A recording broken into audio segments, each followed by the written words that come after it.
Moi soit encore plus spécial que ce que nous avons vécu. Éternel, j'ai auditionné tant de témoignages de ce que tu nous as donné comme ta main, éternelle, seulement par les pleurs, éternel Dieu.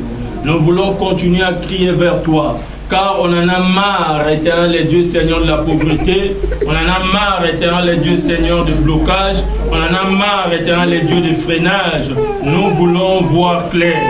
Nous voulons aller de l'avant.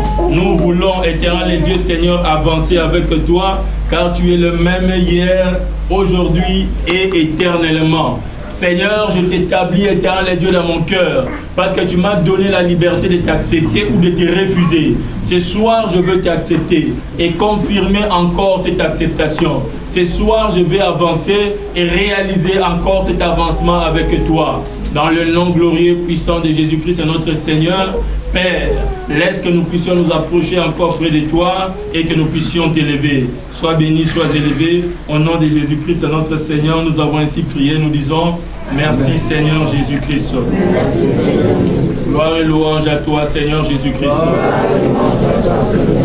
Amen et amen. Tu peux t'asseoir au nom de Jésus-Christ, notre Seigneur. Alléluia. Il y a quelqu'un le recommencement. Nous voulons parler d'Exode 14. Bien-aimé, je veux que tu puisses adorer Dieu avant de sortir de cette salle mieux que tu l'as fait pendant ces temps, éternel Dieu Seigneur, comme tu l'as adoré notre Dieu, comme tu l'as adoré notre Maître, que le Seigneur demeure dans ta vie, qu'il soit ton Maître. Alléluia.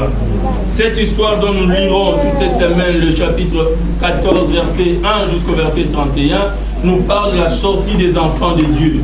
Dans ce passage, nous voyons dans le verset 14, un verset que nous aimons bien, où Moïse annonce au nom de Dieu aux enfants d'Israël que ces Égyptiens qui sont en train de vous poursuivre, vous n'allez plus jamais le voir. Alléluia. Amen. Pendant que je priais ces jours-ci, je me suis rappelé d'une histoire qui s'est passée en 1973. Il y a un commandant syrien, pendant que Israël était en guerre contre les 8 nations arabes qui l'entourent. L'histoire dit que le commandant, pendant qu'il fait son rapport, il dit pendant qu'ils étaient en train d'attaquer l'armée d'Israël et qu'ils étaient prêts de pouvoir gagner cette guerre, pendant qu'ils venaient avec impression, les commandants en tête de l'armée syrienne, la Syrie de Bachar al-Assad, où il y a la guerre maintenant, il a vu une main sortir des nuages et faire stop, rentrer. Alléluia. Amen. Et le commandant syrien, il n'avait jamais vu une main aussi grosse que ça, qu'il a décidé de donner ordre à son armée de pouvoir faire marche en arrière. Et quand ils ont fait marche en arrière, Israël les a attaqués et Israël les a battus. Israël était seul, il a gagné toutes ces 8 armées des pays arabes. Alléluia. Alors qu'il est parmi les tout petits pays dans le Moyen-Orient. Amen.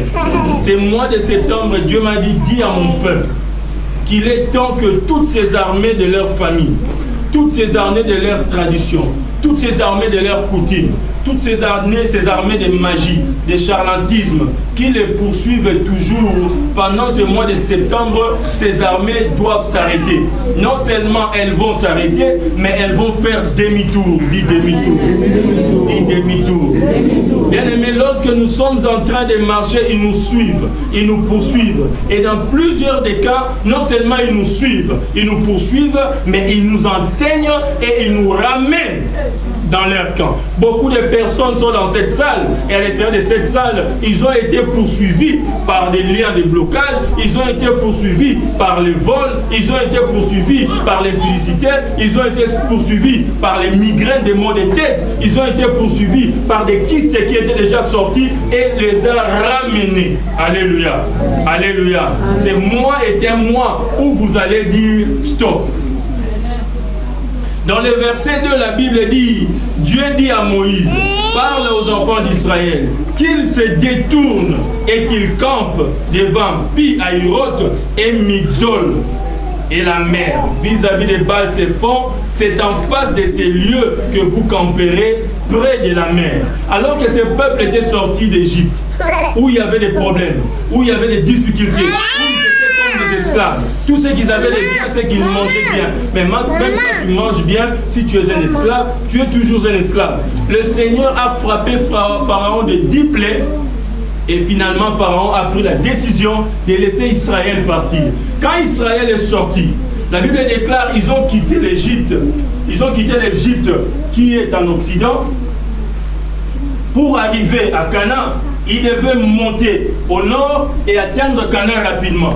Mais pendant qu'ils venaient, Dieu dit à Moïse, dit à mon peuple de se détourner du chemin qu'ils connaissent, qu'ils prennent un autre chemin. Et ce chemin, ils doivent partir vers le sud.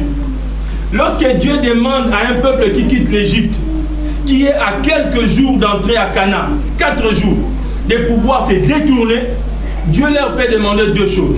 La première chose que Dieu est en train de leur dire, il leur dit de pouvoir se détourner vers le sud. Alors ils avaient l'information, selon la géographie, selon les intellectuels, selon les guides, que la voie la plus courte est partie par le nord, contourner la mer, parce que la mer est longue, peut être grande, mais la mer c'est comme un plat d'eau, on peut les contourner.